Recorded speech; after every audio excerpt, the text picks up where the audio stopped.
O ito, pakinggan naman natin yung mga nagpakilalang mga bagman, o mga bagong bagman, hindi bagman kasi kapag ka bagman, ikaw yung kumukolekta ng pera. Ito mga to hindi nagdi-deliver man lang to. Let's say, mga kargador na nga lang, wag na bagmen. Oo, hindi sila bagmen ni Zaldico. Sila lang ang nagdi-deliver ng pera. O hindi sila yung kumukolekta ng pera para i-deliver. Hindi ganun. Sila lang yung inutusan para ang kolektor, ang bagman, si Zaldico. Si Zaldico ang bagman ni Romualdez. Ganito yan, ganito yan. Halimbawa, kung totoo to yung structure na to, meron yang organizational structure. Si Bongbong, siya yung pinuno. Ang bagman niya si Romualdez. Ang bagman naman ni Romualdez si Zaldico. Ang bagman naman ni Zaldico, etong sila, yung sinasabi niya, Mark Tiksait, kung sino-sino pa. Ito naman si Bonoan, ganun din. Bagman si Bonoan, bagman naman ni Bongbong Marcos dahil under niya yan. Si Bonoan naman, bagman naman niya yan. Sila Alcantara, sila Bernardo. Ganun yung structure. Kung totoong may sindikato dyan, kung totoo tong sindikato, di ko sinasabing totoo yan. Pero ganun yan. Kung usapang analogy lang yan. Kung usapang bagmen lang yan. Hindi bagmen itong mga ito. Delivery boys. Security personnel /delivery ng babae ni Erwin Tulfo. Sabi nila, hindi na nga na-open up kanina yan. Buti na lang. Sige, diretso. Former Sergeant Jeron Valderrama. No? Dati itong miyembro ng Philippine Marine Corps. Ito ay honorably discharged. Baka sabihin na naman nila, dishonorably discharged. Honorably discharged po ito dahil nagkasakit siya. Nagkasakit siya dahil ilang buwan siyang na-assign sa Mindanao noon. Sa Tipo-Tipo, sa Albarca, hanggang sa Maluso, sa Lantawan. No? At doon siya nakakuha ng kanyang sakit. Inilipad siya sa Viluna. At pagkatapos noon ay pinayuhan siya ng kanyang opisyal na pwede siyang magpa-discharge na lang honorably. At pakinggan po natin ang konting kwento muna niya kasi kakarating lang niya sa Manila kagabi. No? Kakarating lang niya sa Manila kagabi. Hindi pa kami nagkwentuhan ng gusto. Pero fresh from him ay magkwento siya kung ano yung kanyang naranasan noong empleyado siya ni Zaldico. Jeron? Magandang po sa inyong lahat, mga kabayan, may Pilipino. Ako po si Jeron Gabriel Valderrama. Bali po, ako po sa topic na gagawin lang namin sa palikatan lang po namin dito sa Manila, galing po ng mga probinsya. Dito raw sa po, nabalik pumasok ako sa Philippine Marine Corps hanggang 2011 po.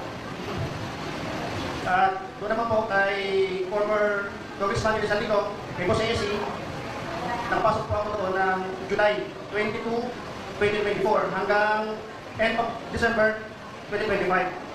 Sa loob po ng isang taon at 6 na buwan, ang mga narasan po na mga pag-leader ng mga mali-malita na sinasabi na ating mga kasamahan, unang-una po kay former speaker, yan po sa 14 Nari Street, South Forbes Park po. Bali po, 2 beses po dyan nakapag-deliver. Yung una po, bali 3 po kami sa sakyan. Ako po yung security doon sa lead car na driver po doon, si Henry Bopina. Then nakasakay po sa akin yung 2 kili na sinasabi natin mga kasamahan, sila dyan po sa Strada at Mark Tiksait. 3 po kami noon. Ang nilalaman po noon is nasa 30 na maletas na ang mostly po karamihan doon ay 4 large amount po. Then yung sumunod po doon sa nasabi kong lugar, kami lang po ni Mark Tiksait and then si Ranjit Paga, yung driver ko po noon.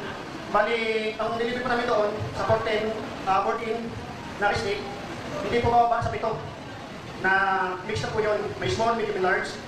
At sumunod po kay Senator Erwin Tulfo, dito po sa, nung time na po yun, may meeting po ng si Boss, dyan sa may Mario Restaurant, sa may Tomas Morato, Timog, Quezon City. Kami po yung, advance team po. At meron pong meeting sila doon. Nung dumating na po, sina Senator Erwin at si Boss, sila po yung 2 sasakyan na parehas init na white van, mabilis lang po yung transaction na paglilipat ng dalawang medium size na maleta. Na expected, ano po noon ay 40 to 50 milyon ang laman. Then, ang sumunod po noon na experience ko sa pag-deliver ay doon po kay Comelec Chairman, George Garcia. Diyan po sa, galing po sila ng Dasyang Tower, no? Tayo, George Garcia, Diyos ko po. Kaya naman pala, ito si George Garcia, nagsampa ng kaso ng disqualification kay Erwin Tulfo dahil si Erwin Tulfo ay hindi Pilipino. Hindi nga yan na-confirm as DSWD Secretary dahil hindi nga siya Pilipino. Meron pang ang birth certificate yung isa sa kanyang mga anak na ang nakalagay na nationality niya doon ay American, hindi Pilipino. Kaya naman pala, hindi na disqualify etong si Erwin Tulfo, Diyos ko po. I'm just assuming kasi involved pala ito si Garcia. Diyos ko Lord. O Garcia, nakakarami ka na, dami-dami mo ng pera. Magkano na kaya ang yaman mo? Yaman-yaman mo na Then kami, ando kami sa may corner, sa Periac State Corner nila Rosan. Bali, ang kasama ko po si Matic Sai at si Ranji Pato po din. Na ang dala po namin ay yung hand carry na paper, hand carry bag na kulay itim. Kasi atong ako sa unahan, ang unang paglamamit sa amin ay yung rider niya. Then, binuksan ni Matic Sai yung doon sa right side door, pinabuksan ngayon sa rider ni George Garcia. Then, pagkalagpas po ng mga ilang metro, magkasalubong po sila ni George Garcia, then lumapit din po si Chairman George Garcia, then binuksan po ulit ng Matic Sai yung sliding door, then inabot po yung receiving copy. Yun po nasaksyan ko doon. Then, kano ba po si Matic Sai, sabi ko, Smart, magkano po ba yung laman ng hangkera na yun? Sabi niya 10 million lang po. Yun lang po, maraming salamat po. Thank you. Sinong susunod sa mga ano? Oh, ganito ho, no? Kung pwedeng i-clear lang natin yung sa likod kasi yung screen, may mga pictures na ipipresent. Kumari lang po yung mga nasa likod, clear lang natin. Nakikita ba ninyo lahat? Okay. Boss, paki-clear lang muna natin.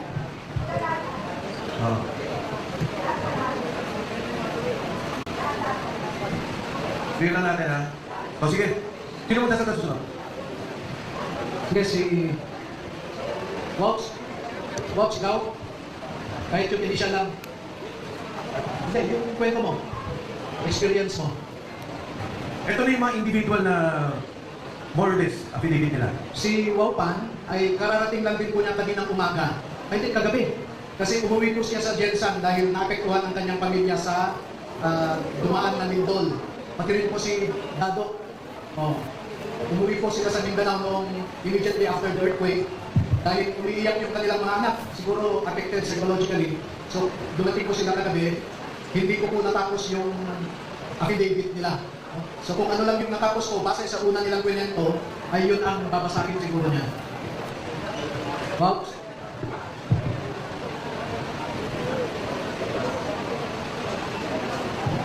Magandang hapon po sa lahat. Salamat po sa inyong pagpunta. Ako po si Rosebert Makasasa Opan, Pilipino, nasa Osong Gulang at ininiraan sa Taguig City. Matapos na mapanumpa na ayon sa batas, ay nagpapahayag at nagsasalisay ng mga sumusunod. Personal na impormasyon at pinagmulan ng trabaho. Ako ay dating enlisted personnel ng Philippine Marine Corps. Pagkatapos ng aking paglilingkod sa militar, pumasok ako sa pribadong sektor bilang security professional. Ako ay naging dating empleyado ni Ginoong Saldi Esco, nakilala rin sa tawag na Boss ESC o Boss Saldi. Nagtrabaho ako bilang personal assistant at security consultant ni Ginoong ko at ng kanyang pamilya. Ang aking panunungkulan kay Ginoong ko ay nagsimula noong December 4, 2023 hanggang December 2025. At pagkatapos ng kontrata ng marami sa aming mga kasamahan, bagamat ang ilan ay natapos noong Disyembre 2025, ako ay kabilang sa 18 dating empleyado na sa pinagsamang sinumpang Salisay noong Pebrero 23, 2026. Kasama ko sa hanay ang iba pang dating enlisted personnel ng Philippine Marine Corps at magkakasama kaming nagsilbi sa ilalim ng security organization ni Ginoong ko. Bilang bahagi ng aming natungkulin, kami ay inuutusan na mag-escort sa mga trusted executive assistant ni Ginoong ko tuwing sila ay magdi-deliver ng pera. Ang mga executive assistant na madalas naming samahan ay sina John Paul Estrada, Mark Tiksay, Joshua Cano at Kirby Bahariliag. Sa loob ng aming grupo, ang operasyon ng paghahatid ng pera ay tinatawag naming basura at may katunayan po kami dito. May screenshot po kami ng message po na talagang basura po ang tawag namin sa pera. Later on siguro ipakita namin sa inyo. Example po ng yung nasamahan pong Hello. Example po nung nasamahan kong delivery kasama po si Top Orly Gutesa po, yung unang lumabas sa amin, is noong December 2023, nag-deliver po kami ng 52 na maleta po, halo-halo po yun. Sa 42 McKinney Road, bahay po ni dating speaker. Kasama ko rin po doon sina Bernard Gumban, Romel Galapon, Cecilio Laroder at si Top Benny Bolondati po. At saka yung isa pang nasaksihan ko po ay yung pagpunta po ni Secretary Amina Pangandaman sa Horizon Hope na kumuha po siya ng 2 maleta. Inutusan po kami ni John Paul Estrada po, kami dalawa po ni Sarge Tube. Binaba po namin galing sa 56th floor, papuntang basement 2 or 3 po yun. Then kinarga po namin sa sasakyan ni Secretary Amina Pangandaman yung 2 small or medium size na maleta po. At saka kasama rin po ako sa lakad po ng investigator po ng ICC po nung unang pumunta sila dito noong December 2023. Yun lang po. Maraming salamat po. Ang susunod ko pong ipakilala sa inyo ay isa na namang karagdagan sa 18, si Catrino Ibasco. Siya po ay 15 years sa Philippine Marines.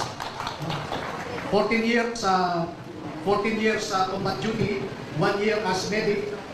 At nung ibinabalik siya sa combat duty ulit after 15 years, ay pinakiusapan siya ng kanyang asawa at mga anak na kung maaari wag na siya bumalik sa combat duty.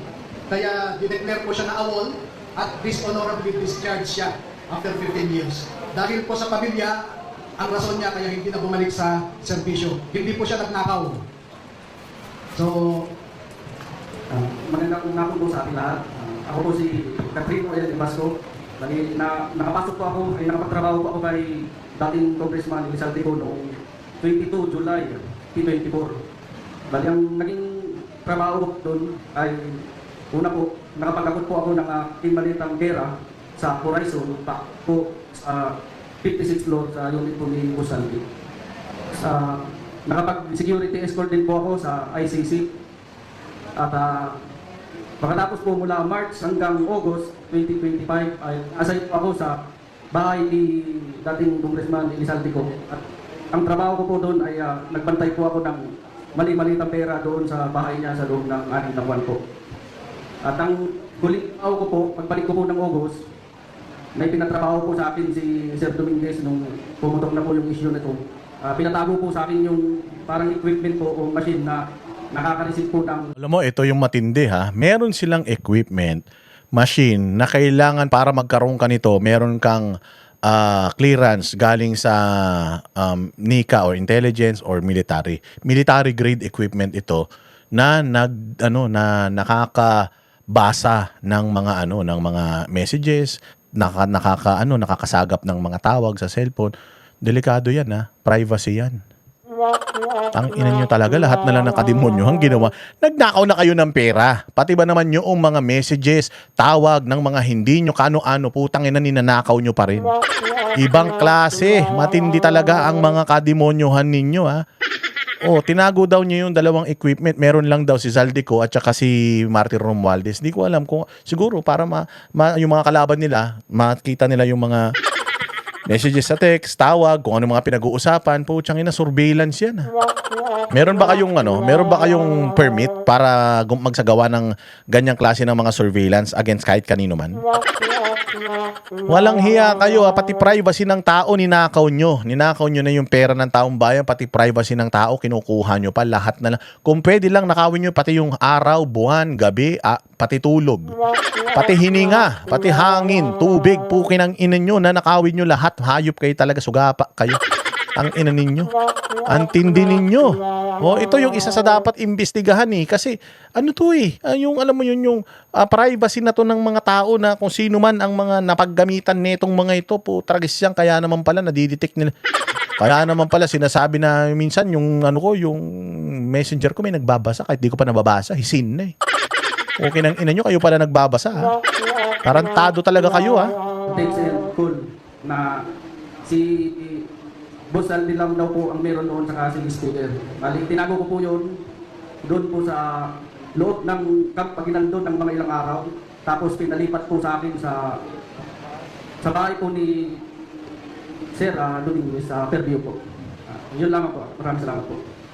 Yung binabanggit po niyang equipment ay mga surveillance equipments po ito, no? Na it is a highly controlled equipment na hindi ka At hindi. Surveillance equipment, walang hiya kayo, lahat na lang ng mga kademonyuhan, hindi nyo na pinalagpas, ha? Oo, tangina ninyo talaga, matindi kayo, ha? Yan ang panatero, walang inuurungan. Pag tama palakpakan, pag